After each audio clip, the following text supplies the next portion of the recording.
বাঘ পার হচ্ছে, সে লাইট দিয়ে দেখলো, টর্চ ফেলে দেখার পর সে চিল্লাচিল্লি করলো।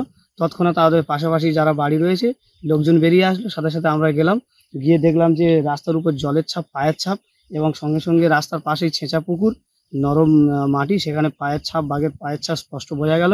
আমরা বন দপ্তরকে এবং পঞ্চায়েতকে ফোন করলাম, সেখান থেকে বন দপ্তর থেকে লোক এলো এবং তারা পায়ের ছাপ দেখে সেটা কনফার্ম করলো যে এটা বাঘ, এবং বাঘটা বেশ বড়, এবং তারপর দেখে গেল এবং তারা তাদের প্রশাসনিক ব্যবস্থা নিচ্ছে। কোন দিকে গেছে বাঘটা? বাঘটা গ্রামের দিকেই গেছে, ধান জমির দিকে? হ্যাঁ, ধান জমির দিকে, আশেপাশে একটু বাঁশঝাড়, বাবলা জঙ্গল আছে, ওই দিকে গেছে। ফুলতলি থানার পক্ষ থেকে আপনাদের গ্রামবাসীদের জন্য অনুরোধ, আপনারা এই এরিয়াটা ছেড়ে দেন, এরিয়া ছেড়ে আপনারা নিরাপদ জায়গায় চলে যান, নদী বাঁধের রাস্তা ধরে নিরাপদ জায়গায় চলে যান।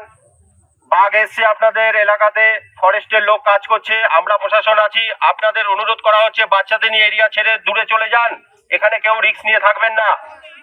আপনাদের আবারও অনুরোধ করছি, আপনারা এরিয়া ছেড়ে চলে যান, দূরে থাকুন, সেফ পজিশনে থাকুন, দূরে থাকুন।